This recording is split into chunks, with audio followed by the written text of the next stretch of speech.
नमस्कार व्यूअर्स, मैं अजीत कुमार शर्मा आप सभी को स्वागत करता हूं आपके अपने चैनल स्पेशल स्मार्ट ज्ञान में। तो दोस्तों, इस वीडियो के अंतर्गत हम जो बिहार दरोगा का रोशन आनंद सर का बुक है उसके दूसरे सेट को देखेंगे।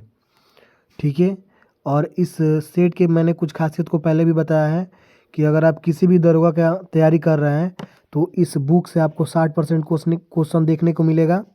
और फिर इस बुक्स के अंतर्गत 25 सेट दिए गए हैं जिसको हम 1 बाय 1 करके सारे वीडियो में कवर करेंगे। और यह जो बुक है वो 3rd एडिशन का है। ठीक है, तो चलिए देखते हैं आज का दूसरा सेट। अंतर्गत जो बिहार पुलिस मद निषेध दरोगा के जो मुख्य परीक्षा हुआ था 3/9, यानी कि मैं थोड़ा सा यहाँ पे राइट करूँ इसको कि 3/9/2023 को जो मुख्य परीक्षा हुआ था वही है।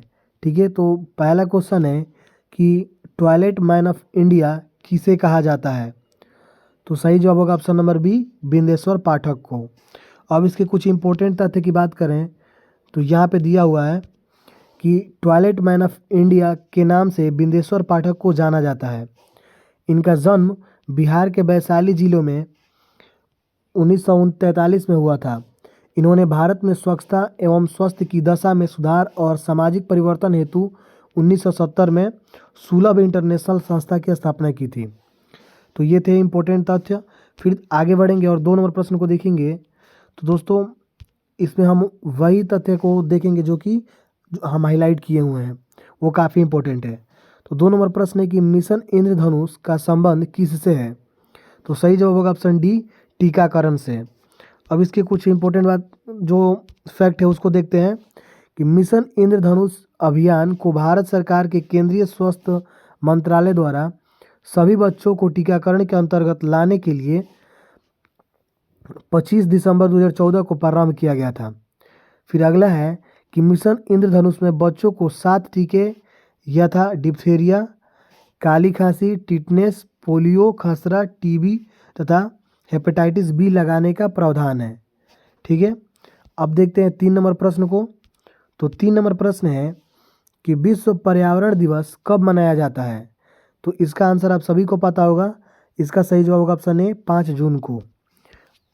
अब फिर इसके फैक्ट हैं कि जो पहला विश्व पर्यावरण दिवस है वो 1974 में मनाया गया था। फिर यूएनएफ का मुख्यालय नैरोबी यानी कि केन्या में है। और फिर हम आगे बढ़ेंगे तो 4 नंबर प्रश्न है कि प्रथम पृथ्वी सम्मेलन कहाँ आयोजित किया गया था। तो सही जवाब होगा ऑप्शन नंबर बी, रियो डो जेनेरियो में। अब देखेंगे इसके फैक्ट को। तो यहाँ से तो क्योटो प्रोटोकॉल 1997 जापान कार्बन उत्सर्जन में कटौती से संबंधित है। अब नेक्स्ट प्रश्न है यानी कि 5 नंबर प्रश्न है कि 2026 में फीफा विश्व कप कहाँ आयोजित किया जाएगा। तो सही जवाब होगा ऑप्शन नंबर ए, यूएसए, कनाडा और मैक्सिको में। फिर अगला सवाल है कि मस्तिष्क का सबसे बड़ा भाग कौन सा है। तो मस्तिष्क का सबसे बड़ा भाग होता है सेरिब्रम। तो सही जवाब होगा ऑप्शन नंबर बी। अब इससे फैक्ट दिए गए हैं कि मानव मस्तिष्क को 3 प्रमुख भागों में विभाजित किया गया है। अग्र मस्तिष्क, फिर मध्य मस्तिष्क और फिर पश्च मस्तिष्क। फिर अब यहाँ पे कुछ हम प्रमस्तिष्क के बारे में जानते हैं कि यह मस्तिष्क का सबसे बड़ा भाग है। यह संपूर्ण मस्तिष्क का लगभग 2/3 हिस्सा होता है। फिर नेक्स्ट है कि मानव में किसी बात को सोचने समझने की शक्ति, स्मरण शक्ति, घृणा, प्रेम, भय के अनुभव जैसी क्रियाओं का नियंत्रण और समन्वय प्रमस्तिष्क के द्वारा होता है। फिर अब देखेंगे अगले सवाल को। तो 7 नंबर प्रश्न है कि मंत्रिपरिषद का आकार होता है। तो सही जवाब होगा ऑप्शन नंबर बी, लोकसभा का 15%।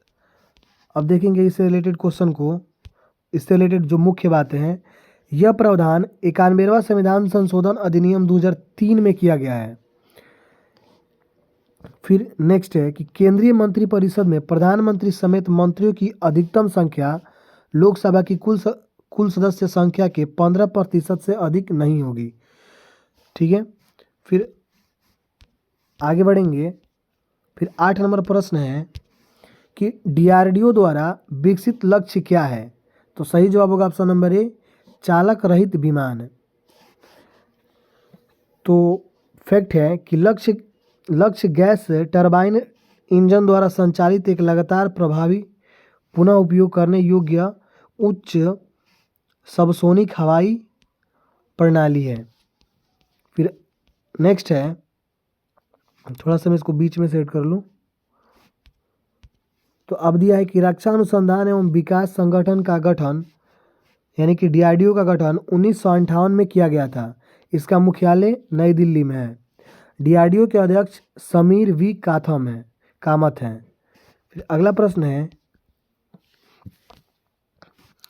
तो प्रश्न है कि बिहार की सबसे बड़ी आक्स्कबो झील है?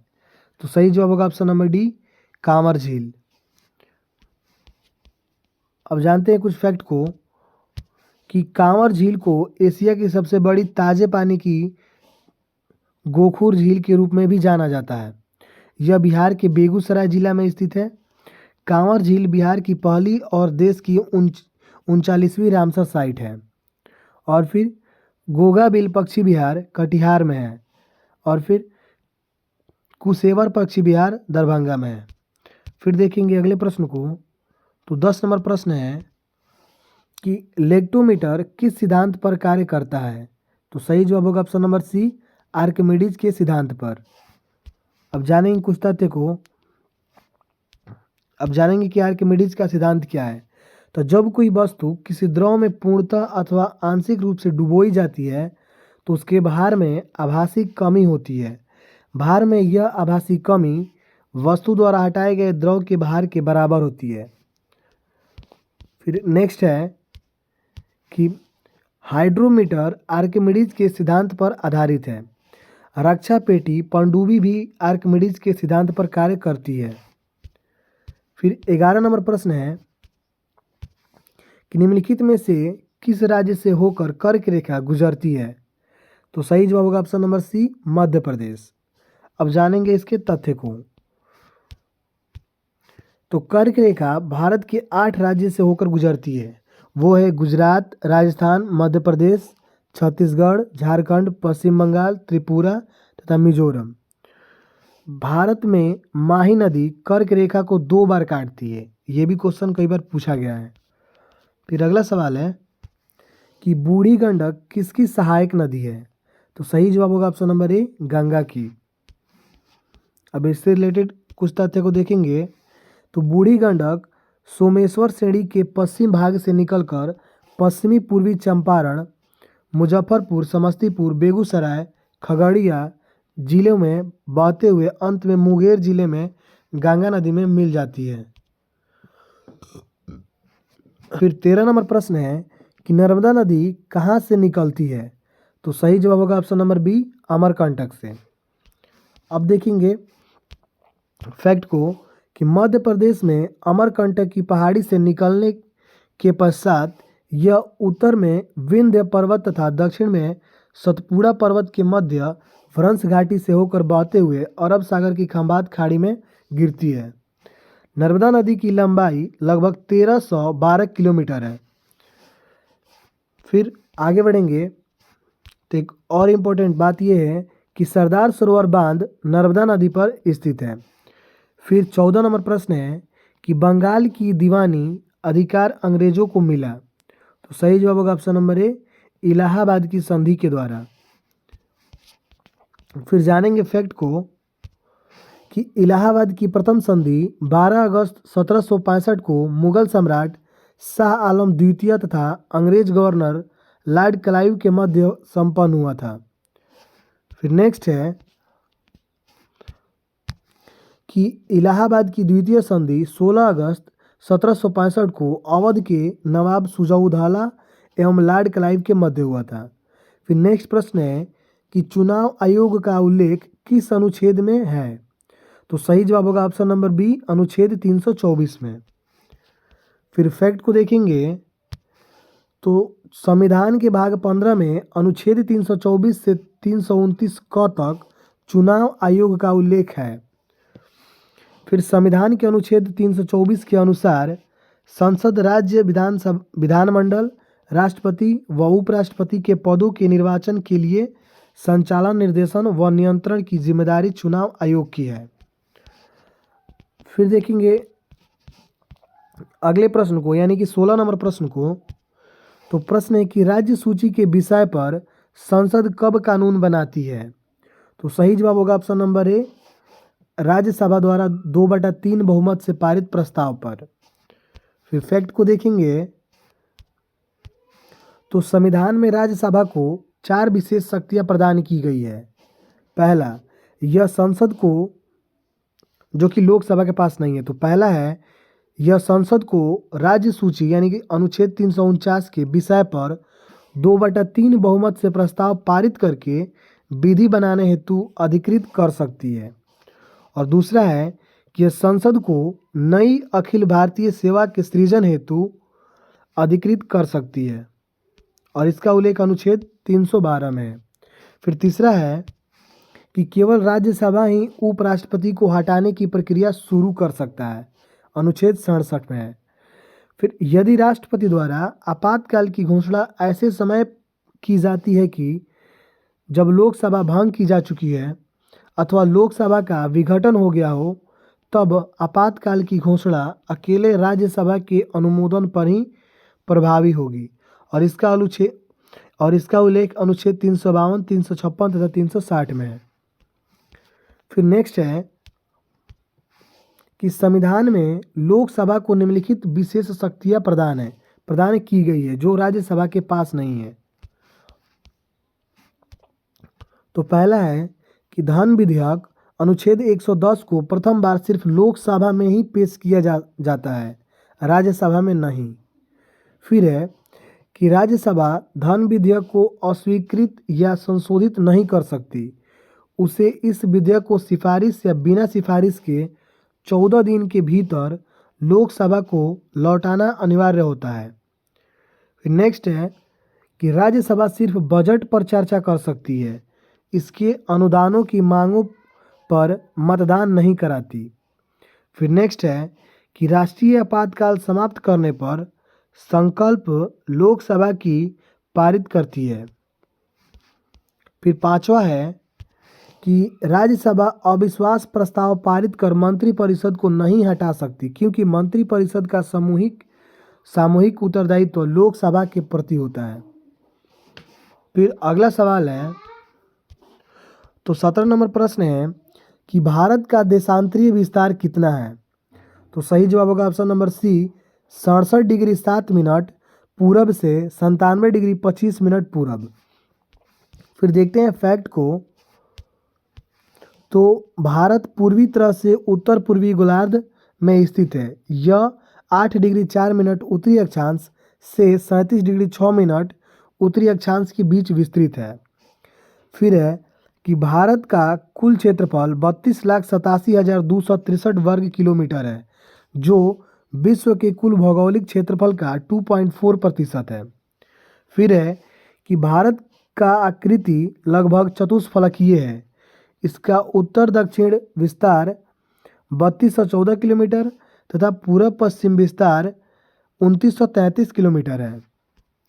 फिर नेक्स्ट बढ़ेंगे आगे तो देखेंगे कि भारत की स्थलीय सीमा की लंबाई 15,200 किलोमीटर है, और भारत का सबसे उत्तरी बिंदु इंदिरा कॉल जो कि लद्दाख में स्थित है।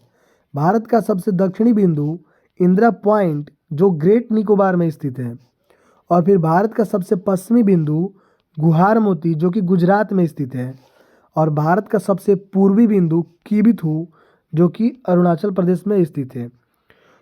तो इसको भी आप लोग याद रखिएगा, इस तरह के क्वेश्चन कई बार एग्जाम में पूछे गए हैं। अगला प्रश्न है कि पराबैंगनी किरणों से रक्षा करने वाली परत है। तो सही जवाब होगा ऑप्शन नंबर बी, स्ट्रेटोस्फेयर। अब जानेंगे इसके फैक्ट को। तो वायुमंडल की सबसे निचली परत को संवहन मंडल या फिर परिवर्तन मंडल अथवा क्षोभ मंडल कहा जाता है। इसकी औसतन ऊंचाई सतह से लगभग 13 किलोमीटर है। यह ध्रुवों के निकट 8 किलोमीटर तथा विषुवत वृत्त पर 18 किलोमीटर की ऊंचाई तक विस्तृत है। फिर नेक्स्ट है कि क्षोभ मंडल में मौसम संबंधी सभी घटनाएं यथा वाष्पीकरण, संघनन, वर्षण, कोहरा, बादल, तड़िजा, चक्रवात आदि घटित होती है। यानी कि ये सारी घटनाएं क्षोभ मंडल में ही घटित होती है। फिर अगला सवाल है कि सीता माता की जयंती कब मनाई जाती है? सीता माता की जयंती कब मनाई जाती है? तो ऑप्शन नंबर बी होगा बैसाख माह के शुक्ल पक्ष के नवमी को। अब देखेंगे फैक्ट को,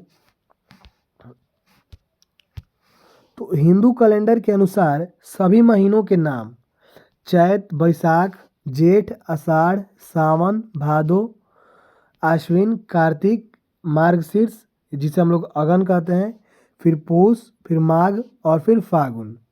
यानी कि चैत महीना का जो हिंदू कैलेंडर के अनुसार होगा वो उसका प्रथम महीना होता है चैत और सबसे आखिरी होता है फागुन। चैत माह से हिंदू नववर्ष की शुरुआत होती है। अब देखेंगे 20 नंबर प्रश्न को। तो प्रश्न है कि सर्वाधिक ऊंचाई पर स्थित बादल कहलाता है? तो सही जवाब होगा ऑप्शन नंबर डी, पक्षाभ बादल। फिर फैक्ट को देखेंगे, तो अब यहाँ पे फिर 21 नंबर प्रश्न है कि किस ग्रह को नीला ग्रह कहा जाता है? तो सही जवाब होगा ऑप्शन नंबर डी, नेपच्यून को। अब फैक्ट है कि वरुण ग्रह पर मौजूद मीथेन गैस द्वारा लाल प्रकाश के अवशोषण के कारण वरुण को नीला ग्रह भी कहा जाता है। फिर आगे है, यह सौर मंडल का सर्वाधिक ठंडा ग्रह है। फिर नेक्स्ट है कि इसका वायुमंडल अति घना है, इसमें हाइड्रोजन, हीलियम, मीथेन और अमोनिया विद्यमान है। इसके प्रमुख उपग्रह ट्रिटोन व नेरिड है। फिर नेक्स्ट फैक्ट है कि शुक्र को सांझ का तारा या भोर का तारा तथा पृथ्वी की जुड़वा बहन कहा जाता है। फिर पृथ्वी को जल की उपस्थिति के कारण नीला ग्रह कहा जाता है। फिर मंगल यानी कि मार्स की सतह लाल यानी कि फेरस ऑक्साइड की उपलब्धता के कारण होने के कारण इसे लाल ग्रह भी कहा जाता है। अब है कि अरुण यानी जिसे यूरेनस कहते हैं, तो अरुण को लेटा हुआ ग्रह तथा हरा ग्रह भी कहा जाता है। तो इसको भी आप लोग याद रखिएगा। फिर अगला सवाल है कि किसने गति के नियमों का प्रतिपादन किया था? तो सही जवाब होगा ऑप्शन नंबर ए, न्यूटन ने। अब देखेंगे फैक्ट को, तो सर आइजैक न्यूटन ने 1684 ईस्वी में अपनी पुस्तक द प्रिंसिपिया मैथमेटिक में गति के नियमों को प्रतिपादित किया था। इन्होंने गति के 3 नियमों को प्रतिपादन किया था। प्रथम नियम है, सेकंड है, फिर नेक्स्ट फैक्ट है कि पेड़ की टहनियों को हिलाने से उससे फल टूटकर नीचे गिर जाता है। ये प्रथम नियम का उदाहरण है। फिर कंबल को हाथ से पकड़कर, एक सेकंड, ये जो सब थे ये प्रथम नियम के उदाहरण है, आप लोग ध्यान दीजिएगा। फिर कंबल को हाथ से पकड़कर डंडे से पीटने पर धूल कण झड़कर गिर पड़ते हैं। फिर गोली मारने से कांच में गोल छेद हो जाता है, परंतु पत्थर मारने पर कांच टुकड़ा टुकड़ा हो जाता है। रुकी हुई गाड़ी की अचानक चल पड़ने पर उसमें बैठे यात्री पीछे की ओर झुक जाते हैं और फिर चलती हुई गाड़ी को अचानक रुकने पर उसमें बैठे यात्री आगे की ओर झुक जाते हैं। और इसके बाद यहाँ पे द्वितीय नियम दिया गया है कि, तो न्यूटन का द्वितीय नियम क्या है? तो किसी वस्तु पर आरोपित बल उस वस्तु के द्रव्यमान तथा बल की दिशा में उत्पन्न त्वरण के गुणनफल के बराबर होता है। और गति के द्वितीय नियम से बल का व्यंजक प्राप्त होता है, F बराबर ma। फिर है कि वस्तु के संवेग में परिवर्तन की दर उस पर आरोपित बल के अनुक्रमानुपाती होता है तथा संवेग परिवर्तन बल के दिशा में होता है। उसके बाद से इससे रिलेटेड यानी कि द्वितीय नियम से रिलेटेड भी एग्जाम्पल दिए गए हैं। जैसे क्रिकेट खिलाड़ी तेजी से आती हुई गेंद को कैच करते समय अपने हाथों को पीछे गेंद के बेग की दिशा में गतिमान कर लेता है ताकि चोट कम लगे। फिर है, इस तरह से एग्जाम्पल दिए गए हैं। फिर नेक्स्ट है कि अधिक गहराई तक कील को गाड़ने के लिए भारी हथौड़ा का उपयोग किया जाता है। और फिर तृतीय नियम है कि इस नियम के अनुसार प्रत्येक क्रिया के बराबर और विपरीत प्रतिक्रिया होती है। ये गति का तीसरा नियम है। अब इसके फैक्ट को देखेंगे, हालांकि ये भी फैक्ट में ही था। इस नियम को क्रिया प्रतिक्रिया यानी कि गति के जो तृतीय नियम है इसको क्रिया प्रतिक्रिया का नियम भी कहा जाता है। अब उदाहरण को देखेंगे, जैसे बंदूक से गोली छोड़ते समय पीछे की ओर झटका लगना, नाव के किनारे पर से जमीन पर कूदने पर नाव को पीछे हटना, ऊंचाई से कूदने पर चोट लगना, रॉकेट का आगे बढ़ना, और कुआं से पानी खींचते समय रस्सी टूट जाने पर व्यक्ति का पीछे गिर जाना, और लास्ट है कि नाव को खेने के लिए बांस को पीछे खींचना।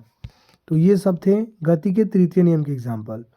अब प्रश्न है कि प्रकाश संश्लेषण में आवश्यक है, तो सही जवाब होगा ऑप्शन नंबर बी, क्लोरोफिल।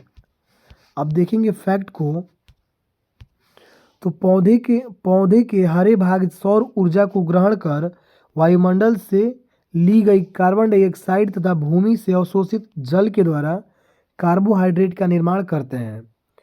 इस प्रतिक्रिया में ऑक्सीजन एवं जल सहायक उत्पाद के रूप में निष्कासित होते हैं। फिर है कि पर्णहरित वर्णक मुख्यतः हरित लवक नामक पादप कोशिकांग में पाया जाता है। फिर है कि पौधों में पर्णहरित प्रायः हरी पत्तियों में पाया जाता है, इस कारण पत्तियों को पौधों का प्रकाश संश्लेषी अंग कहा जाता है। फिर नेक्स्ट है कि पर्णहरित के केंद्र में मैग्नीशियम यानी कि Mg पाया जाता है। फिर अब देखेंगे अगले सवाल को, तो सवाल है कि प्राकृतिक सफाई कर्मी किसे कहा जाता है, तो सही जवाब होगा ऑप्शन नंबर सी, अपघटक को। अब फैक्ट को देखेंगे, तो इसमें है कि इसके अंतर्गत यानी थोड़ा सा उसके पहले को देखेंगे, उत्पादक, ठीक है। तो उत्पादक, तो इसके अंतर्गत हरे पेड़ पौधे कुछ खास जीवाणु एवं शैवाल आते हैं जो सूर्य के प्रकाश की उपस्थिति में सरल अजैविक पदार्थ से अपना भोजन बना सकते हैं। ऐसे जीव एवं पौधे स्वपोषी अथवा प्राथमिक उत्पादक कहलाते हैं। फिर नेक्स्ट है उपभोक्ता। तो उपभोक्ता किसे कहते हैं, तो प्राथमिक उपभोक्ता यानी कि वह उपभोक्ता जो अपने भोजन के लिए पौधों पर निर्भर रहते हैं। प्राथमिक उपभोक्ता शाकभक्षी कहलाते हैं, जैसे बकरी, खरगोश, ऊंट आदि। अब जानेंगे नेक्स्ट फैक्ट है, नेक्स्ट प्रश्न है कि पंचायती राज व्यवस्था किस संविधान संशोधन से संबंधित है, तो सही जवाब होगा ऑप्शन नंबर ए, 73वां संविधान संशोधन। फैक्ट है कि 73वां संविधान संशोधन अधिनियम 1992 में पारित हुआ था। फिर नेक्स्ट है कि 73वां संविधान संशोधन अधिनियम ने पंचायती राज संस्थाओं को संवैधानिक दर्जा प्रदान किया। फिर नेक्स्ट है कि इस संविधान में एक नया भाग 9 सम्मिलित किया जिसे पंचायत नाम दिया गया। फिर नेक्स्ट है कि भाग 9 में अनुच्छेद 243 से 243 ड़ तक के प्रावधान सम्मिलित किए गए हैं। और उसके बाद है कि 73वां संविधान संशोधन अधिनियम द्वारा संविधान में 11वीं अनुसूची जोड़ी गई। इस सूची में पंचायतों की 29 कार्यकारी विषय वस्तुएं हैं जो कि निम्नलिखित अब है कि निम्नलिखित समितियों का संबंध पंचायती राज से है। ये तो काफ़ी इम्पोर्टेंट है। अब देखिए, बलवंत राय मेहता समिति, इसका गठन 1957 में होती है। अशोक मेहता समिति, और ये सब जो है पंचायती राज से संबंधित है। फिर 3 नंबर है JV.K. राव समिति, 4 नंबर है LM सिंघवी समिति, और 5 नंबर है थुंगन समिति, 6 नंबर है गाडगिल समिति। अब देखेंगे कि 74वां संविधान संशोधन अधिनियम 1992 में पारित हुआ। 74वां संविधान संशोधन अधिनियम ने संविधान में भाग 9 क को जोड़ा, साथ ही 12वीं अनुसूची को भी जोड़ा। इस प्रकार इस अधिनियम ने नगरपालिकाओं यानी कि शहरी स्थानीय स्वशासन को संवैधानिक दर्जा प्रदान किया। फिर नेक्स्ट फैक्ट है कि 12वीं अनुसूची में नगरपालिकाओं की 18 कार्यकारी विषय वस्तुएं हैं। तो अब देखेंगे अगले प्रश्न को। तो 26 नंबर प्रश्न है कि 44वें संविधान संशोधन द्वारा हटाए गए मौलिक अधिकार कौन सा है। तो इस प्रश्न का सही जवाब होगा ऑप्शन नंबर डी, संपत्ति का अधिकार। अब जानेंगे इसके फैक्ट को। तो फैक्ट है कि 44वें संविधान संशोधन अधिनियम 1968 द्वारा संपत्ति के अधिकार को मौलिक अधिकार की श्रेणी से हटा दिया गया। वर्तमान में संपत्ति का अधिकार भाग 12 में अनुच्छेद 300 क के तहत एक विधिक अधिकार है। फिर आगे बढ़ेंगे। तो 27 नंबर प्रश्न है कि बर्फ क्या है। तो सही जवाब होगा ऑप्शन नंबर डी, आणविक ठोस। अब फैक्ट है कि दाब बढ़ाने से बर्फ का गलनांक घटता है तथा आयतन बढ़ता है। बर्फ में अशुद्ध मिलाने पर गलनांक कम हो जाता है, अशुद्धि मिलाने पर।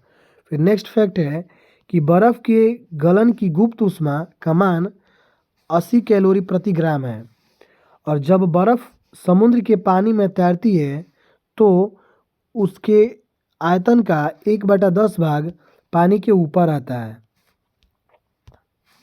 नेक्स्ट है कि जब किसी पानी भरे पात्र में बर्फ तैर रही होती है तब बर्फ के पिघल जाने पर पात्र में पानी का तल अपरिवर्तित रहता है।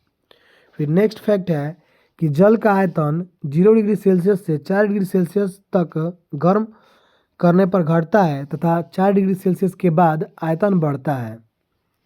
फिर नेक्स्ट है कि जल का घनत्व 4 डिग्री सेल्सियस पर सबसे अधिक होता है। फिर अगला सवाल है कि सर्वोच्चता के सिद्धांत के प्रतिपादक कौन थे। तो सही जवाब होगा ऑप्शन नंबर ए, लॉर्ड हेस्टिंग्स। फिर फैक्ट है कि सर्वोच्चता सिद्धांत के से तात्पर्य ईस्ट इंडिया कंपनी की सर्वोच्चता से इसमें कहा गया कि कंपनी की शक्ति भारतीय राज्यों की तुलना में अधिक है। अब फैक्ट को जानेंगे। तो रैयतवाड़ी बंदोबस्त लागू मद्रास गवर्नर टॉमस मुनरो द्वारा। फिर महलवाड़ी व्यवस्था लागू 1822 में हॉल्ट मैकेंजी के द्वारा पंजाब में शुरुआत। फिर नेक्स्ट प्रश्न है कि संविधान सभा के प्रथम अध्यक्ष कौन थे।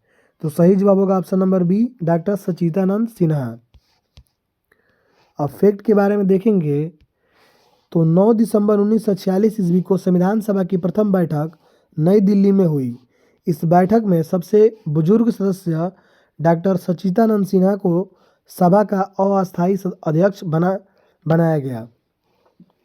फिर 11 दिसंबर 1946 को डॉक्टर राजेंद्र प्रसाद संविधान सभा के अस्थायी अध्यक्ष निर्वाचित हुए। फिर संविधान निर्माण की प्रक्रिया में कुल 2 वर्ष 11 महीना और 18 दिन लगा था। फिर नेक्स्ट फैक्ट है कि संविधान के प्रारूप पर कुल 114 दिन बहस हुआ था। मूल संविधान में कुल 22 भाग 395 अनुच्छेद एवं 8 अनुसूची थी। फिर नेक्स्ट फैक्ट है कि संविधान सभा की प्रमुख समितियां एवं उनके अध्यक्ष। संचालन समिति, तो संचालन समिति के अध्यक्ष थे डॉक्टर राजेंद्र प्रसाद। संघीय संविधान समिति, इसके अध्यक्ष थे पंडित जवाहरलाल नेहरू।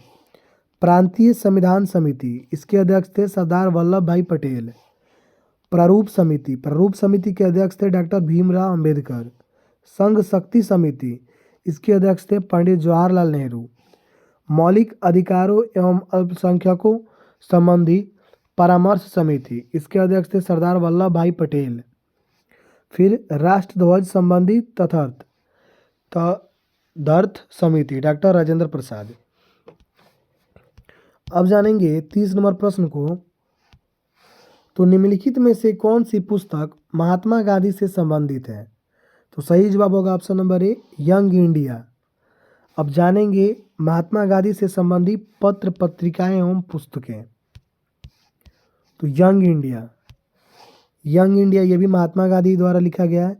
हरिजन, Navajivan, Hind Swaraj, my experiment with truth, ethical religion, pathway to God. अब जानेंगे महात्मा गांधी से संबंधित संस्थाएं। तो नटाल इंडियन कांग्रेस 1894, फिनिक्स आश्रम 1904, टॉलस्टॉय फॉर्म 1910, हरिजन सेवक संघ 1932। इस सब को भी आप लोग याद रखिएगा, ये भी कई बार एग्जाम में पूछे गए हैं। अगला सवाल है कि 2011 की जनगणना के अनुसार भारत की साक्षरता दर कितनी है? तो सही जवाब होगा ऑप्शन नंबर बी 73%। अब फैक्ट को देखेंगे, इससे रिलेटेड फैक्ट को देखेंगे कि भारत की पुरुष साक्षरता दर 82.14% है। भारत की महिला साक्षरता दर 65.46% है। भारत की लिंगानुपात 943 है। भारत की शिशु लिंगानुपात 919 है। भारत की जनसंख्या घनत्व 382 व्यक्ति प्रति वर्ग किलोमीटर है। अब बिहार के देखेंगे, तो बिहार की साक्षरता दर 61.8% है। बिहार की पुरुष साक्षरता दर 71.2% है। बिहार की महिला साक्षरता दर 51.5% है और बिहार की लिंगानुपात 918 है। और बिहार की जनसंख्या घनत्व 1106 व्यक्ति वर्ग किलोमीटर है। अब अगला सवाल है कि सर्वाधिक ऊंचाई पर स्थित मतदान केंद्र तासीगंग किस राज्य में है? तो सही जवाब होगा option number B Himachal Pradesh में। अब इसके कुछ फैक्ट को देखेंगे, तो 2023 के कर्नाटक विधानसभा चुनाव में पहली बार वोट फ्रॉम होम का विकल्प प्रदान किया गया। वर्तमान में भारत के मुख्य निर्वाचन आयुक्त राजीव कुमार हैं, जो कि 25वें नंबर के हैं। वर्तमान में बिहार के मुख्य निर्वाचन अधिकारी HR श्रीनिवास हैं। फिर अगला सवाल है कि रानी दुर्गावती कहाँ की शासिका थी? तो सही जवाब होगा ऑप्शन नंबर डी गोंडवाना की। अब इससे रिलेटेड फैक्ट को देखेंगे, तो रानी दुर्गावती का जन्म 5 अक्टूबर 1524 ईस्वी को बांदा में प्रसिद्ध राजपूत चंदेल सम्राट किरीट राय के परिवार में हुआ था। रानी दुर्गावती को बचपन से ही तीरंदाजी तलवारबाजी का बहुत शौक था। रानी दुर्गावती का विवाह 1542 ईस्वी में गढ़कटंगा के शासक दलपत शाह से हुआ है। सन 1550 ईस्वी में राजा दलपत शाह की मृत्यु हो गई। फिर रानी दुर्गावती पति की मृत्यु के बाद अपने पुत्र वीर नारायण को राजगद्दी पर बैठाकर खुद राज्य की शासिका बन गई। अकबर के काल में गोंडवाना पर विजय अभियान असफ खां के नेतृत्व में शुरू हुआ, क्योंकि अकबर उस समय उज़्बेको विद्रोह का सामना कर रहा था। और लास्ट है, सेकंड लास्ट, कि 1564 ईस्वी में दुर्गावती को युद्ध में पराजित कर दिया गया और बाद में इस राज्य को अकबर ने इसी राजवंश से संबंधित चंद्रशाह को सौंप दिया। फिर अगला सवाल है कि निम्नलिखित में से कौन सा रोग बैक्टीरिया जनित है? तो सही जवाब होगा ऑप्शन नंबर डी टाइफाइड। अब यहाँ पे कुछ रोग को देखेंगे, तो टाइफाइड रोग बैक्टीरिया जनित है। अब बैक्टीरिया यानी बैक्टीरिया जनित रोग निम्नलिखित है। पहला है कोढ़, हैजा, डिप्थीरिया, निमोनिया, टिटनेस, ये गोनोरिया, फिर फ्लेग, क्षय रोग, सिफिलिस आदि। फिर विषाणु से संबंधित यानी विषाणु से होने वाले रोग को देखते हैं। हेपेटाइटिस, चेचक, खसरा, रेबीज, हार्पिस, डेंगू ज्वर, इन्फ्लुएंजा, एड्स, पोलियो आदि। फिर कवक से होने वाले रोग को देखते हैं। एथलीट फूड, दाद, मथुरा फूट, खाज आदि। कुछ और फैक्ट को देखते हैं, तो कोविड-19 एक श्वसन आधारित रोग है जो कोरोना वायरस यानी कि विषाणु द्वारा होता है। अब विटामिन की कमी से होने वाले रोग को देखते हैं, ये भी काफ़ी इम्पोर्टेंट है। तो विटामिन ए की कमी से रतौंधी या फिर जीरो प्ले थैलीमिया होता है। विटामिन बी की कमी से होता है बेरी बेरी, विटामिन B3 की कमी से होता है पेलाग्रा, विटामिन B11 की कमी से होती है पेचिस, विटामिन D की कमी से होती है रिकेट्स, और इसी प्रकार विटामिन K की कमी से होती है हीमोफीलिया। अगला सवाल है कि पाटलिपुत्र के संस्थापक कौन थे? तो सही जवाब होगा ऑप्शन नंबर बी, उदयन। और फैक्ट को देखेंगे तो उदयन हर्यक वंश का शासक था। हर्यक वंश का संस्थापक बिंबिसार था। बिंबिसार का पुत्र अजातशत्रु तथा अजातशत्रु का पुत्र उदयन था, जो 460 ईस्वी में पूरब में मगध की गद्दी पर बैठा। उदयन ने अपने पाटलिपुत्र को मगध की राजधानी बनाया। उसने पटना में गंगा एवं सोन के संगम पर एक किला भी बनवाया। फिर अगला सवाल है कि ग्लूकोज का सूत्र क्या है? तो ग्लूकोज का सूत्र होता है C6H12O6। तो सही जवाब होगा ऑप्शन नंबर सी। अब इसके बारे में देखते हैं। तो जीवों के लिए ग्लूकोज ऊर्जा का प्रमुख साधन है, यही बात यहाँ पर भी लिखा गया है। फिर अगला सवाल है, अब यहाँ पे थोड़ा सा कुछ इम्पोर्टेंट जानेंगे कि परीक्षा उपयोगी महत्वपूर्ण सूत्र, यानी कि व्यापारिक नाम। भारी हाइड्रोजन, तो भारी हाइड्रोजन का रासायनिक सूत्र होता है डी। शुष्क बर्फ का होता है CO2, जल का होता है CO+H2, इथाइल अल्कोहल का होता है C2H5OH, मंड का होता है C6H10O5 का होल N, फिर फार्मेलिन का होता है HCHO या फिर CH2O, और सिरका का होता है CH3COOH। फिर अगला सवाल है कि कठोरी आयोग का संबंध किससे है? तो सही जवाब होगा ऑप्शन डी, शिक्षा से। फिर अगला सवाल है कि सन 1964 में भारत सरकार ने डॉक्टर दौलत सिंह कठोरी की अध्यक्षता में स्कूली शिक्षा प्रणाली को नया आकार और नई दिशा देने के उद्देश्य से कठोरी आयोग का गठन किया। डॉक्टर कठोरी उस समय विश्वविद्यालय अनुदान आयोग के अध्यक्ष थे। अब देखेंगे अगले सवाल को, डोडा बेटा किस पर्वत की सबसे ऊंची चोटी है? तो सही जवाब होगा ऑप्शन डी, नीलगिरी। अब फैक्ट को देखेंगे तो पूर्वी घाटी एवं पश्चिमी घाट के पर्वत नीलगिरी पर्वत ग्रंथि में मिलते हैं, जिसका सर्वोच्च शिखर डोडा बेटा, जिसकी ऊंचाई 2637 मीटर है। फिर डोडा बेटा दक्षिण भारत का दूसरा सर्वोच्च शिखर है। फिर आगे बढ़ेंगे तो नीलगिरी के दक्षिण में अनाई मलाई की पहाड़ियाँ हैं।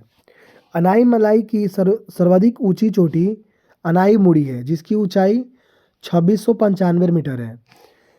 यह पश्चिम घाट सहित संपूर्ण दक्षिण भारत का सर्वोच्च शिखर है। फिर पूर्वी घाट की सबसे ऊंची चोटी जिंदगड़ा चोटी है, जिसकी ऊंचाई 1690 मीटर है। फिर सतपुड़ा पर्वतमाला की सबसे ऊंची चोटी धूपगढ़ है, जिसकी ऊंचाई 1350 मीटर है। फिर उत्तरी सह्याद्री का सर्वोच्च शिखर कलसुबाई है। फिर नेक्स्ट है कि अरावली पर्वतमाला का सर्वोच्च शिखर गुरु शिखर है, और जिसका ऊंचाई जो है 1722 मीटर है। फिर अगला सवाल है कि 8वीं अनुसूची में कितने भाषाओं को सम्मिलित किया गया? तो सही जवाब होगा ऑप्शन नंबर बी, 22 भाषाओं को। फिर फैक्ट को देखेंगे तो मूल संविधान में 8वीं अनुसूची में 14 भाषाएं शामिल थी। सिंधी भाषा को 21वां संविधान संशोधन अधिनियम 1967 द्वारा जोड़ा गया था, और फिर कोंकणी, मणिपुरी और नेपाली को 71वां संविधान संशोधन अधिनियम 1992 द्वारा जोड़ा गया, और फिर बोडो, डोगरो, मैथिली, संथाली को 92वां संविधान संशोधन अधिनियम 2003 के तहत जोड़ा गया। उड़िया का नाम बदलकर 2011 में ओडिया कर दिया गया। फिर अगला सवाल है कि चंद्रयान 3 के लैंडर का नाम क्या था? तो सही जवाब होगा ऑप्शन नंबर बी, विक्रम। अब जानेंगे फैक्ट को। तो चंद्रयान 3 को 14 जुलाई 2023 को श्रीहरिकोटा स्थित सतीश धवन अंतरिक्ष केंद्र से LVM-3M4 रॉकेट द्वारा प्रक्षेपित किया गया था।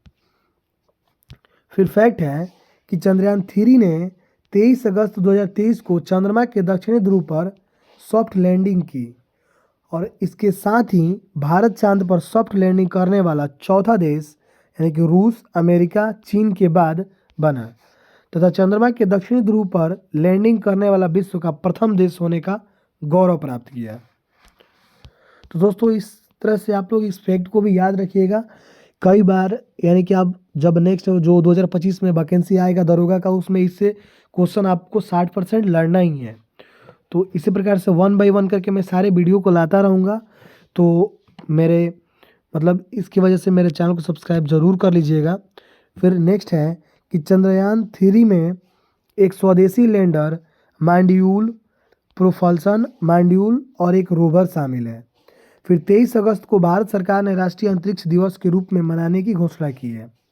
अगला सवाल है कि किस राज्य की राजधानी अमरावती प्रस्तावित है? तो सही जवाब होगा ऑप्शन नंबर ए, आंध्र प्रदेश। अब जानेंगे फैक्ट को। तो वर्तमान में आंध्र प्रदेश की राजधानी के रूप में विशाखापत्तनम भी प्रस्तावित है। तेलंगाना की राजधानी हैदराबाद है। वर्तमान में आंध्र प्रदेश एवं तेलंगाना की राजधानी हैदराबाद है।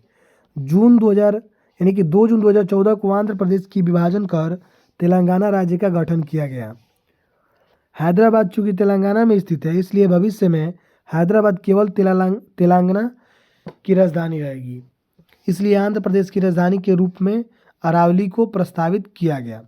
फिर अब देखेंगे नेक्स्ट फैक्ट को कि जम्मू कश्मीर की राजधानी श्रीनगर है। शीतकालीन में श्रीनगर और लद्दाख की राजधानी लेह है। अगला सवाल है कि एकल आवृत्ति वाले ध्वनि को क्या कहते हैं? तो सही जवाब होगा ऑप्शन नंबर ए, टोन कहते हैं। अब फैक्ट को देखेंगे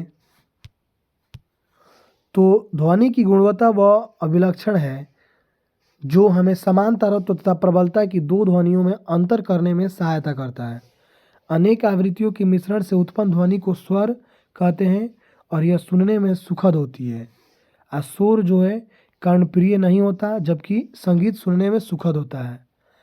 किसी माध्यम में ध्वनि की चाल आवृत्ति पर निर्भर नहीं करती।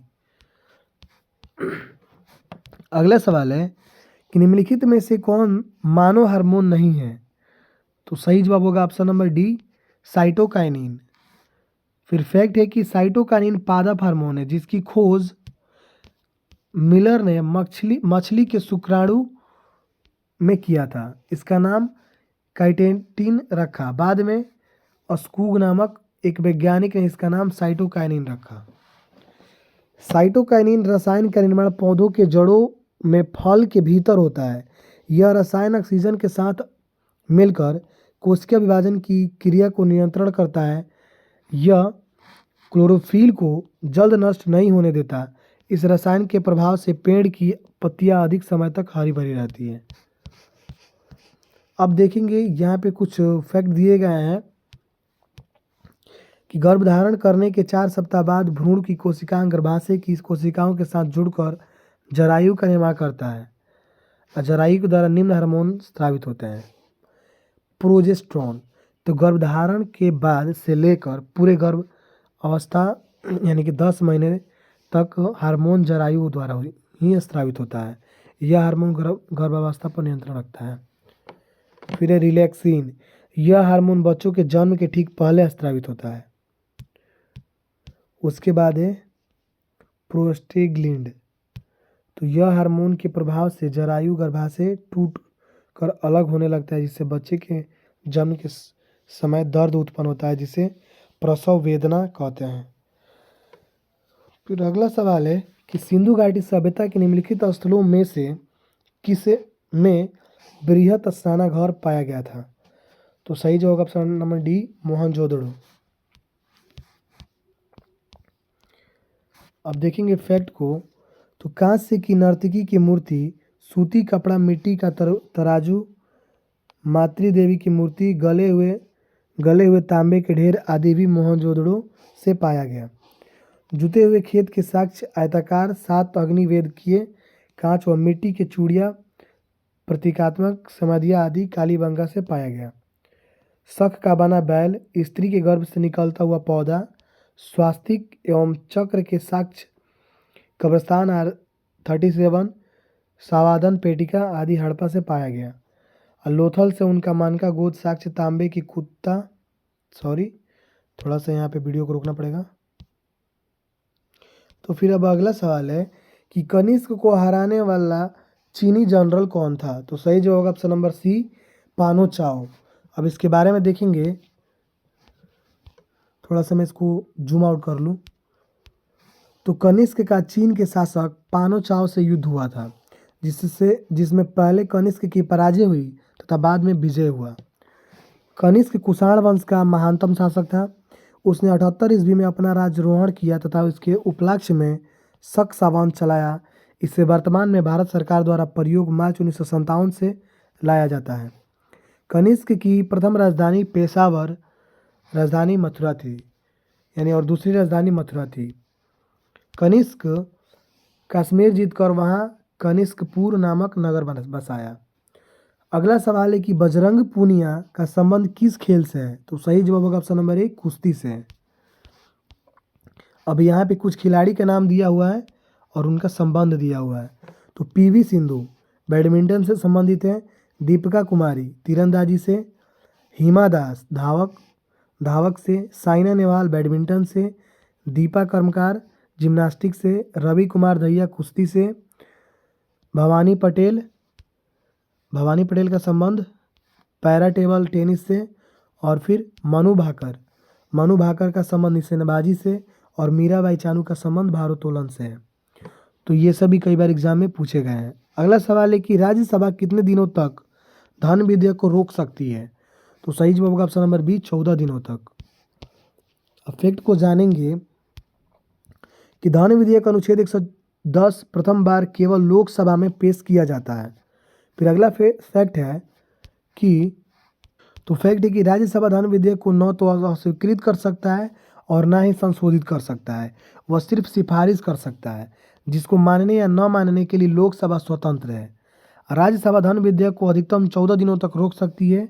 14 दिन की अवधि बीत जाने पर यह स्वतः मान लिया जाता है कि धन विधेयक को जिस रूप में लोकसभा ने पास किया है उसी रूप में राज्यसभा ने भी पास कर दिया है।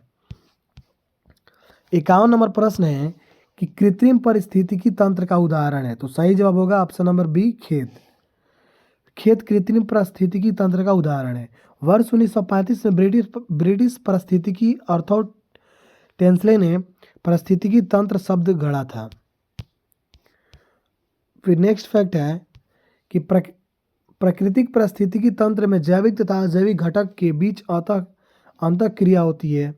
यह प्रकृति में स्वाभाविक रूप से घटित होती है और इसके कामकाज के लिए किसी मानवीय गतिविधि की आवश्यकता नहीं पड़ती है। कृत्रिम पारिस्थितिकी तंत्र यह जैविक और अजैविक घटकों वाला एक मानव निर्मित पारिस्थितिकी तंत्र है और इसमें प्रौद्योगिकी भी शामिल है। फिर अगला सवाल है कि तूतीकोरिन बंदरगाह किस राज्य में स्थित है? तो सही जवाब होगा ऑप्शन नंबर सी, तमिलनाडु में। तूतीकोरिन बंदरगाह का नया नाम है विवो चिदम्बरम पोर्ट है। यहाँ से मुख्यतः खाद्य तेल, कोयला, नमक एवं पेट्रोलियम उत्पादों का निर्यात किया जाता है। तूतीकोरिन बंदरगाह मन्नार की खाड़ी में अवस्थित है। अब देखेंगे वो कुछ बंदरगाह और कहाँ पे अवस्थित है। तो कंडाला पोर्ट, तो कंडाला पोर्ट कच्छ के खाड़ी यानी कि गुजरात में स्थित है और इसका नया नाम है दीनदयाल उपाध्याय। फिर है कोलकाता बंदरगाह, यह हुगली नदी तट पर स्थित है और इसका नया नाम है श्यामा प्रसाद मुखर्जी बंदरगाह। फिर है कोचीन बंदरगाह, तो कोचीन बंदरगाह केरल में स्थित है जिसका नाम यह जो है वेमनाड कायला मुहाने पर है। न्यू मंगलोर बंदरगाह, यह मंगलुरु में है कर्नाटक में। मुंबई बंदरगाह, मुंबई महाराष्ट्र में, भारत का सबसे बड़ा बंदरगाह है। जवाहरलाल नेहरू या फिर नौआ सेवा बंदरगाह, पनवेल, नई मुंबई। फिर पारादीप बंदरगाह उड़ीसा में है। मोरमुगांव बंदरगाह जुआरी नदी के बाएं तट पर। और फिर चेन्नई बंदरगाह तमिलनाडु में है। एन्नौर बंदरगाह तमिलनाडु में है। विशाखापत्तनम बंदरगाह आंध्र प्रदेश में है जो कि सबसे गहरा है। अगला सवाल है कि फॉरवर्ड ब्लॉक की स्थापना किसने किया था? तो सही जवाब होगा ऑप्शन नंबर ए, सुभाष चंद्र बोस ने। और ये क्वेश्चन काफ़ी इंपॉर्टेंट है। तो फॉरवर्ड ब्लॉक की स्थापना सुभाष चंद्र बोस ने किया था। ऑल इंडिया फॉरवर्ड ब्लॉक की स्थापना 3 मई 1939 को सुभाष चंद्र बोस के द्वारा किया गया था। फिर फैक्ट है कि फॉरवर्ड ब्लॉक का अखिल भारतीय सम्मेलन 1940 में नागपुर में आयोजित किया गया था। सुभाष चंद्र बोस ने जर्मनी में फ्री इंडिया सेंटर की स्थापना की थी, और यह कब की थी? तो यह 1941 में की थी। इसको भी याद रखिएगा। 1 सितंबर 1942 को सुभाष चंद्र बोस ने आज़ाद हिंद फौज की पहली डिवीज़न की स्थापना की थी। उसके बाद है कि 21 अक्टूबर 1943 को सुभाष चंद्र बोस ने सिंगापुर में स्वतंत्र भारत की अस्थायी सरकार की स्थापना की, और उसके बाद 2 जुलाई 1943 को सुभाष चंद्र बोस को आज़ाद हिंद फौज का सर्वोच्च सेनापति घोषित किया गया। अगला सवाल है कि उत्प्रेरक का क्या कार्य है? तो सही जवाब होगा ऑप्शन नंबर डी, ए एवं बी दोनों। ए में क्या है कि अभिक्रिया की दर को बढ़ा देना है, और बी में क्या है कि अभिक्रिया की दर को घटा देना है। अब देखेंगे फैक्ट को, तो जानेंगे कि उत्प्रेरक क्या है। तो उत्प्रेरक वह पदार्थ जो स्वयं तो अभिक्रिया में भाग नहीं लेता, परंतु अभिक्रिया की दर को प्रभावित करता है। ऐसा उत्प्रेरक जो रासायनिक अभिक्रिया की गति को बढ़ाता है धनात्मक उत्प्रेरक, और वह उत्प्रेरक जो अभिक्रिया की दर को घटाता है उसे ऋणात्मक उत्प्रेरक कहते हैं। फिर फैक्ट है, सवाल छूट गया एक। हाँ, तो 55 नंबर सवाल है कि साइमन कमीशन का विरोध क्यों हुआ? तो सही जवाब होगा ऑप्शन नंबर बी, इसमें एक भी भारतीय शामिल नहीं था। सही जवाब होगा ऑप्शन नंबर बी। अब देखेंगे फैक्ट को, तो साइमन कमीशन की नियुक्ति नवंबर 1927 में की गई थी। इस कमीशन की नियुक्ति भारत राज्य सचिव बर्केनहेड द्वारा की गई थी। इस कमीशन में कुल 7 सदस्य शामिल थे। इस 7 सदस्यों में एक भी भारतीय शामिल नहीं था, इसलिए भारतीयों द्वारा श्वेत कमीशन कहकर इसका बहिष्कार किया गया। यह कमीशन 3 फरवरी 1928 को भारत आया था। Muslim League, Justice Party, All India Achhut Association और केंद्रीय सिख संघ ने इस कमीशन का विरोध नहीं किया था। फिर नेक्स्ट फैक्ट है कि मुंबई में जवाहरलाल नेहरू तथा पंजाब में लाला लाजपत राय के नेतृत्व में इस कमीशन का विरोध किया गया। साइमन कमीशन के विरोध के दौरान हुए लाठीचार्ज से चोटिल होने के कारण पंजाब के श्री लाला लाजपत राय का निधन 17 नवंबर 1928 को हो गया। लाला लाजपत राय को चोटिल करने वाले अंग्रेज पुलिस अधिकारी सैंडर्स की हत्या 17 दिसंबर 1928 को हिंदुस्तान सोशलिस्ट रिपब्लिकेशन एसोसिएशन के कार्यकर्ता भगत सिंह चंद्रशेखर आज़ाद द्वारा कर दिया गया। फिर अगला सवाल है कि 1946 के नौसैनिक विद्रोह का नायक कौन था? तो सही जवाब होगा ऑप्शन नंबर सी, एम.एस. खां।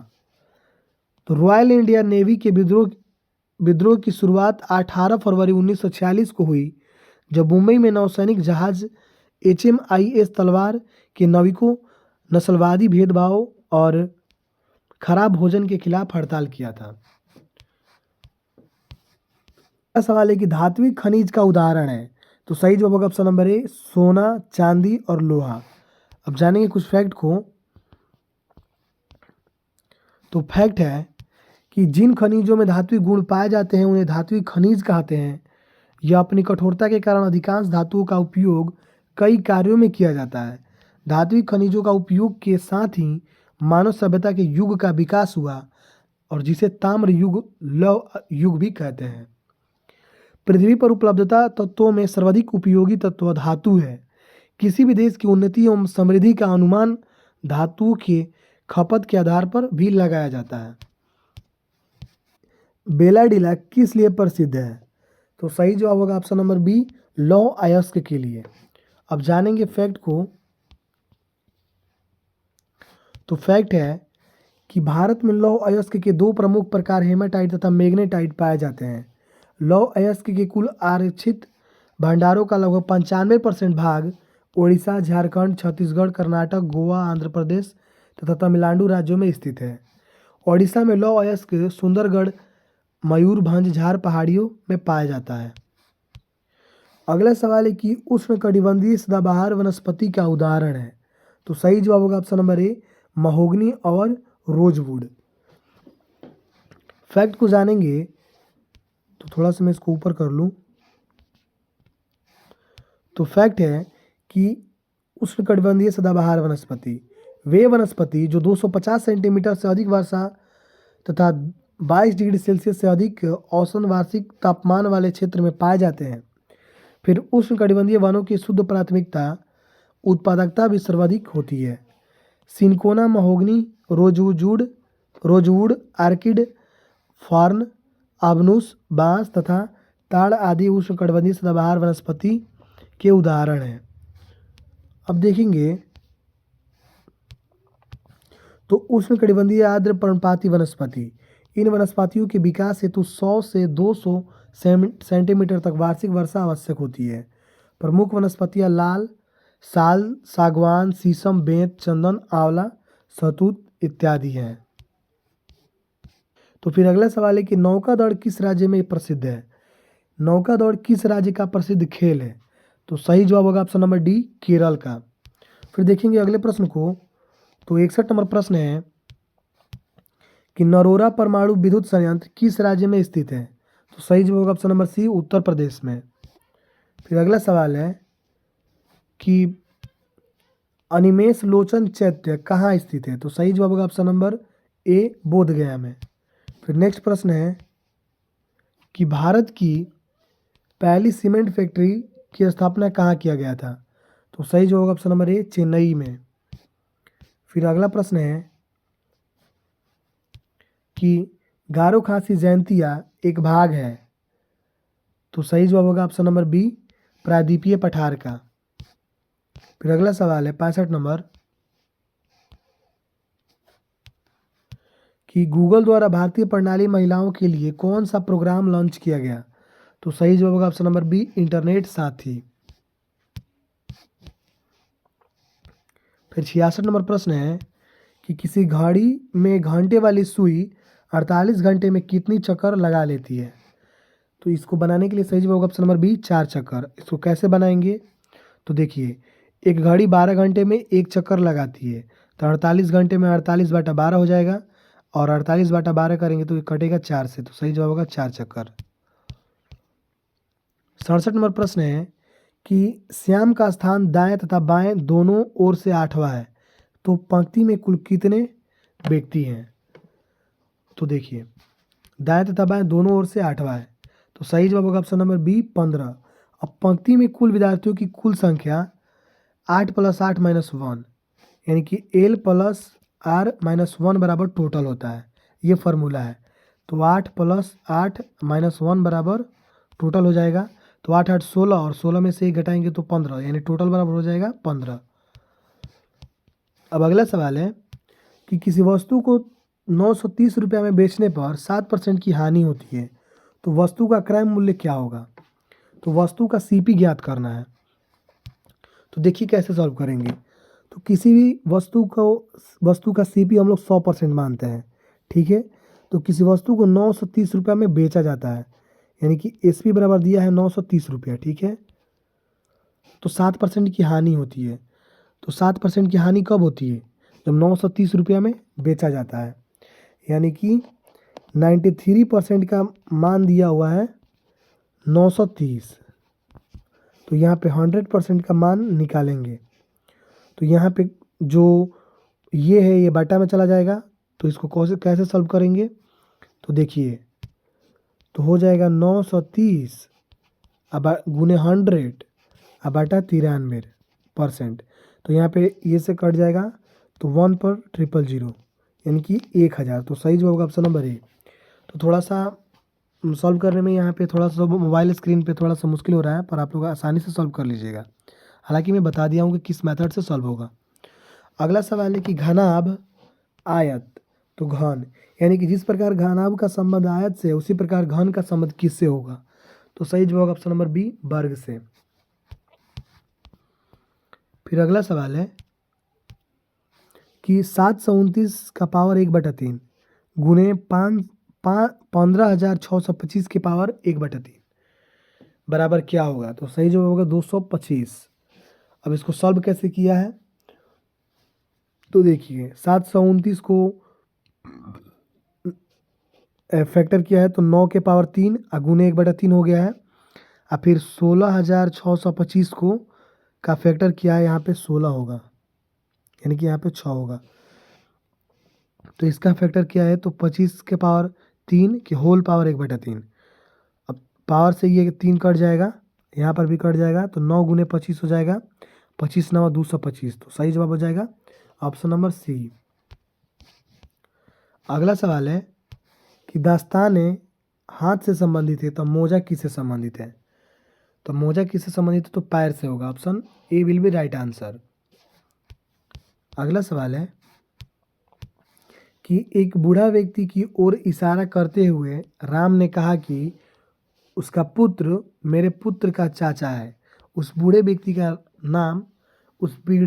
का राम से क्या संबंध है। तो सही जवाब option number B, option number A पिता। फिर अगला सवाल है कि निम्नलिखित विद्रोह को क्रम से सजाएं। अहमदाबाद आंदोलन, चंपारण सत्याग्रह, खेड़ा सत्याग्रह, इसको क्रमिक वाइज सजाना है। तो सही जवाब हो जाएगा ऑप्शन नंबर सी। पहले हुआ था चंपारण सत्याग्रह, फिर हुआ था अहमदाबाद आंदोलन और फिर लास्ट में हुआ था खेड़ा सत्याग्रह। फिर अगला सवाल है यानी कि 74 नंबर, कितने मूलधन का 6% वार्षिक दर से 10 वर्ष में साधारण ब्याज 120 रुपया प्राप्त होता है। तो इसका सही जवाब हो जाएगा ऑप्शन नंबर, तो ये जो क्वेश्चन है काफ़ी इजी है, ये ए सही से क्वेश्चन है, यानी कि साधारण ब्याज से क्वेश्चन है। इसको मैं सॉल्व कर दूं तो देखिए, रेट बराबर दिया हुआ है 6%, 10 वर्ष, टी बराबर दिया हुआ है 10%, और साधारण ब्याज यानी कि ए सही का मान दिया हुआ है 120 रुपया। ठीक है, अब इसको कैसे बनाएंगे, तो इसको बनाएंगे तो फार्मूला आप लोगों ने पढ़ा होगा कि ए सही बराबर होता है PRT अपॉन 100, PRT अपॉन 100। इसी फार्मूला पर सब मान पुट कर देंगे, इसका आंसर आ जाएगा। फिर नेक्स्ट सवाल है कि 5/11 और 11/5 का योग क्या होगा। थोड़ा सा इसको हम ऊपर देखेंगे, हाँ तो इसका योग पूछा है, तो ये तो काफ़ी सिंपल है, यहाँ पर सॉल्व किया गया है कि 5/11 और प्लस 11/5, इसको लिख दिया गया है। दोनों का एलसीएम ले लिया गया है 55, और फिर 11 से 55 में भाग देंगे तो 5 बार में जाएगा, तो 5 में 5 से गुणा करेंगे तो 25 हो जाएगा, और फिर 5 से 55 में भाग देंगे तो 11 बार में कटेगा, और 11 में 11 से गुणा करेंगे तो 121 हो जाएगा, 146/55 सही जवाब होगा। फिर प्रश्न है कि किसी संख्या का 63% 315 है, वह संख्या क्या है। मान लीजिए कि x का 63%, परसेंट का मतलब 100 होता है, अब बराबर 315। ठीक है, अब यहाँ से जो है 100 गुणा में आ जाएगा और बाटा में आ जाएगा 63। अब यहाँ से अगर हम सॉल्व करेंगे इसको तो 9 से भाग देंगे तो ये तो हो जाएगा 9, ये तो हो जाएगा 9 7 63, और फिर ये होगा 9 3 27 और 27 4 और 9 5 45, 35 हो जाएगा। फिर 7 से कटाएंगे तो 5 बार में 7 5 35, और 5 में 100 से गुणा करेंगे तो 500 हो जाएगा। तो इस प्रश्न का फाइनल आंसर होगा ऑप्शन नंबर ए 500। अब देखेंगे अगले सवाल को, तो सवाल है कि सबीर ने 132 रुपये में खिलौना खरीद कर इसे 15% लाभ पर बेच दिया, खिलौने का क्रय मूल्य क्या था। तो ये भी पहले भी मेथड पर बनेगा, तो यहाँ पर जो है इसको 15% का लाभ हो रहा है और 132 रुपये में खिलौना को खरीदा गया है। तो पूछा है खिलौने का एसपी पूछा है। ठीक है, यानी कि खिलौने का एसपी पूछा है। तो इसको सॉल्व करने के लिए तो यहाँ पे सॉल्व करेंगे तो 100% का मान दिया हुआ है 132 रुपया, तो 115% का मान निकालना है, तो बराबर वाट, तो हो जाएगा 132 गुणे 115 अब बाटा हो जाएगा 100। अब इसको सॉल्व कर लेंगे, इसका आंसर आ जाएगा। अगला सवाल है कि एक जीप 60 किलोमीटर प्रति घंटा की गति से 8 घंटे में अपनी यात्रा पूरा कर सकती है। यदि समान दूरी को 5 घंटे में तय की जानी है तो जीप की गति क्या होगी। तो सबसे पहले यहाँ पे पूछा है जीप की गति, टी बराबर दिया हुआ है 5 घंटा यहाँ पे, और इसकी गति यानी कि चाल को पूछा है। तो यहाँ से सबसे पहले हम यहाँ पे दूरी निकाल लेंगे, तो 60/8 करेंगे तो दूरी कितना हो जाएगा, ये हो जाएगा 12 से कटाएँ 4 से कटाएंगे तो 4 दूनी 8, और 4 से कटाएंगे तो ये 15, यानी कि 15/2 हो जाएगा इसका दूरी का मान। अब फिर इसको चाहिए गति, तो हो जाएगा 15 और बटा 2 गुणे 5, और इसको हम किलोमीटर पर आवर में बदल देंगे, तो ये हो जाएगा 5/18, यानी कि सॉरी 18/5, 18/5 हो जाएगा, 18/5। तब ये 5 से कटाएंगे तो 5 3 15 हो जाएगा। अब फिर 5 3 15 हो जाएगा, 2 से कटाएंगे तो ये 9 हो जाएगा। अब फिर 9 से कटाएंगे, मतलब बेसिक मेथड पर सॉल्व होगा, इस थोड़ा मोबाइल स्क्रीन पे सॉल्व करना मुश्किल हो रहा है, यहाँ पे सॉल्व किया गया है, आप लोग आसानी से इसको देख करके समझ सकते हैं, फिर आप लोग सॉल्व कर लीजिएगा। फिर अगला सवाल है कि दो भिन्न संख्याओं का योग 9/10 है, यदि इनमें से एक भिन्न 8/9 है तो दूसरी भिन्न संख्या क्या होगी। इसका भी सॉल्यूशन यहाँ पे दिया गया है, इसको आप लोग वीडियो रोक करके आप लोग देखकर समझ लीजिएगा। अगला सवाल है कि 42 वृक्षों वाले एक बगीचे में 3/7 पेड़ नीम के और फिर शेष आम के, तो आम के पेड़ों की संख्या कितनी है। तो सही जवाब होगा ऑप्शन नंबर बी 24 है। इसका भी सॉल्यूशन यहाँ पे दिया गया है, आप लोग समझ लीजिएगा। अगला सवाल है कि 10 आदमी एक दीवार 8 दिन में पेंट कर सकता है, यदि पेंटिंग के काम को 4 दिन में समाप्त करना हो तो कितने आदमी लगेंगे। तो सही जवाब होगा ऑप्शन नंबर बी 10 आदमी। सॉल्यूशन यहाँ पे है, कर लीजिएगा।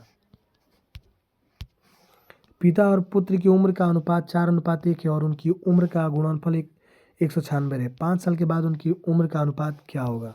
सही जवाब होगा 11:4। सॉल्यूशन यहाँ पर है।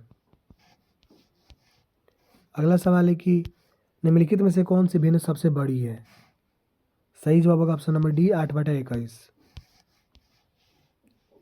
सॉल्यूशन देख लीजिएगा। फिर अगला सवाल है कि यदि STREAM LINE के दूसरे 5वें 6ठे और 10वें अक्षरों को मिलाकर कोई सार्थक अंग्रेजी शब्द बनाना संभव हो तो उस शब्द का तीसरा अक्षर क्या होगा। तो A और T। यदि किसी सांकेतिक भाषा में नोबेल को क्यों लिखा जाता है तो उसी भाषा में YLJK अक्षर समूह किसके लिए लिखा जाएगा। तो सही जवाब होगा ऑप्शन नंबर ए RIGST। फिर प्रश्न है कि निम्नलिखित श्रृंखला में प्रश्नवाचक चिन्ह का स्थान पर क्या होगा। तो सही जवाब होगा ऑप्शन नंबर सी 160। सॉल्व कर लीजिएगा। इसका सॉल्यूशन भी यहाँ पे दिया गया है। फिर इसका भी सॉल्यूशन, यानी कि जितना भी मैथ का क्वेश्चन है मैं इसको स्लो मोशन में स्किप कर दे रहा हूँ, आप लोग उसको पढ़ के सॉल्व कर लीजिएगा। लो और नहीं समझ में आए तो इसका सॉल्यूशन आप लोग देखकर सॉल्व कर लीजिए, समझ लीजिएगा। तो ये हो जाएगा आपका 89 नंबर प्रश्न। फिर इसका हो जाएगा सॉल्यूशन। फिर हो जाएगा 90 नंबर प्रश्न। फिर इसका सॉल्यूशन। फिर 91 नंबर प्रश्न। फिर इसका यहाँ पे सॉल्यूशन दिया गया है। फिर 92 नंबर प्रश्न है और ये फिर सॉल्यूशन है। उसके बाद 93 नंबर प्रश्न है, ये तो काफ़ी आसान है। फिर इसका यहाँ पे सॉल्यूशन है और उसके बाद से 94 नंबर प्रश्न है। फिर 4 ऑप्शन दिए गए हैं और इसका उत्तर आकृतियाँ यहाँ पर है और फिर इसका हल यहाँ पे दिया गया है। 95 नंबर प्रश्न देखिए, फिर जीके का आ गया। तो प्रश्न है कि विधान परिषद का सदस्य बनने हेतु न्यूनतम उम्र होनी चाहिए। तो सही जवाब होगा ऑप्शन नंबर सी 30 वर्ष। अब जानेंगे इससे रिलेटेड कुछ फैक्ट को, तो जानेंगे, देखिए पंचायत चुनाव लड़ने हेतु उम्र न्यूनतम 21 वर्ष, राज्यपाल, उपराज्यपाल, राष्ट्रपति, उपराष्ट्रपति हेतु 35 वर्ष, लोकसभा का सदस्य हेतु 25 वर्ष, राज्यसभा के सदस्य हेतु 30 वर्ष। अगला सवाल है कि बृहद ट्रंक मार्ग यानी कि ग्रैंड ट्रंक रोड निम्न में से किसने संबंधित है। तो सही जवाब होगा ऑप्शन नंबर ए सड़क परिवहन से। और ग्रैंड ट्रंक रोड का निर्माण जो है शेरशाह सूरी ने करवाया था। कालांतर में अंग्रेज लॉर्ड ऑकलैंड ने इसका मरम्मत करवाया था। उसके बाद ग्रांड ट्रंक रोड दक्षिण एशिया की सबसे पुरानी सड़क मार्ग है। वर्तमान में NH1 एवं NH2 को सम्मिलित रूप से ग्रांड ट्रंक रोड कहा जाता है। इस सड़क मार्ग को सड़क के आजम तथा शेर ससूरी मार्ग भी कहा जाता है। अगला सवाल है कि विश्व स्वास्थ्य संगठन का मुख्यालय निम्नलिखित में से किस देश में है? तो सही जवाब होगा ऑप्शन नंबर बी, स्विट्जरलैंड में। विश्व स्वास्थ्य संगठन का मुख्यालय स्विट्जरलैंड में है। फैक्ट को देखेंगे तो इसकी स्थापना 7 अप्रैल 1948 ईस्वी को की गई थी। फिर नेक्स्ट है कि विश्व स्वास्थ्य संगठन में सदस्यों की संख्या 194 है। विश्व स्वास्थ्य दिवस 7 अप्रैल को मनाया जाता है। एशिया विकास बैंक यानी ADB 1966 मनीला फिलीपींस दक्षिण पूर्वी एशिया राष्ट्रों का संघ है। अब देखेंगे कुछ प्रमुख संगठन और उसके मुख्यालय। नाटो का मुख्यालय कहाँ है? ब्रुसेल्स। सार्क का है काठमांडू। विश्व व्यापार संगठन का जेनेवा। आधुनिक राष्ट्रमंडल का लंदन। अंतर्राष्ट्रीय मुद्रा कोष का वाशिंगटन DC। आज का सेकंड लास्ट प्रश्न है कि किसी अर्धचालक का ताप बढ़ाने पर उसकी प्रतिरोधकता क्या होगी? तो घटेगी। ऑप्शन बी इस प्रश्न का सही जवाब होगा। सेकंड लास्ट प्रश्न यहाँ पे है कि ऑडोमीटर एक उपकरण है जिसके द्वारा मापन किया जाता है। तो इसका सही जवाब होगा ऑप्शन नंबर डी, दूरी का। ऑडोमीटर से क्या मापते हैं? दूरी। अब कुछ उपकरण को देख लेते हैं यहाँ पे। ऑडोमीटर दूरी मापता है। ऑडियोफोन, इसका उपयोग लोग सुनने के लिए सहायता कान में लगाने के लिए करते हैं। बैरोमीटर, वायु दाब मापने के लिए। आमीटर, विद्युत धारा को मापने के लिए। उसके बाद है हाइग्रोमीटर, वायुमंडलीय व्यापक आर्द्रता मापने के लिए। सिस्मोग्राफ, भूकंप की तीव्रता मापने के लिए। फायदोमीटर, यह समुद्र की गहराई मापने के लिए। रेंगेज या वर्षा मापने के काम में आने वाला उपकरण है।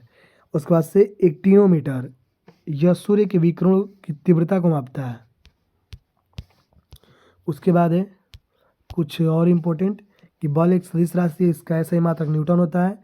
शक्ति का ऐसा ही मात्रक वाट होता है, जिसे वैज्ञानिक जेम्स वाट के सम्मान में रखा गया था। और आज का आखिरी प्रश्न है कि अलकनंदा तथा भागीरथी नदी कहाँ आकर मिलती है? तो सही जवाब होगा ऑप्शन नंबर ए, देवप्रयाग। अब यहाँ पे कुछ नदियों का संगम दिया गया है और उसका नाम। तो अलकनंदा तथा भागीरथी के देवप्रयाग कहते हैं। अलकनंदा तथा पिंडार का संगम कर्णप्रयाग। अलकनंदा तथा धौलादिंगा का संगम विष्णुप्रयाग। और फिर अलकनंदा तथा मंदाकिनी का संगम रुद्रप्रयाग। और फिर अलकनंदा और नंदकिनी का संगम नंदप्रयाग कहलाता है। तो दोस्तों इस प्रकार से हमने देखा 100 प्रश्नों को। तो मैं आशा करूंगा कि ये वीडियो आप सभी को अच्छा लगा हो। तो मेरे चैनल को सब्सक्राइब ज़रूर कीजिएगा और फिर वीडियो को लाइक करना ना भूलिएगा और प्लीज़ वीडियो को कमेंट भी कीजिएगा। तो फिर इस तरह के वीडियोज़ को पाने के लिए और मेरे वीडियोज़ को अभी देखने के लिए बहुत बहुत थैंक यू। फिर मिलते हैं अगले वीडियो में। फ़िलहाल के लिए जय हिंद।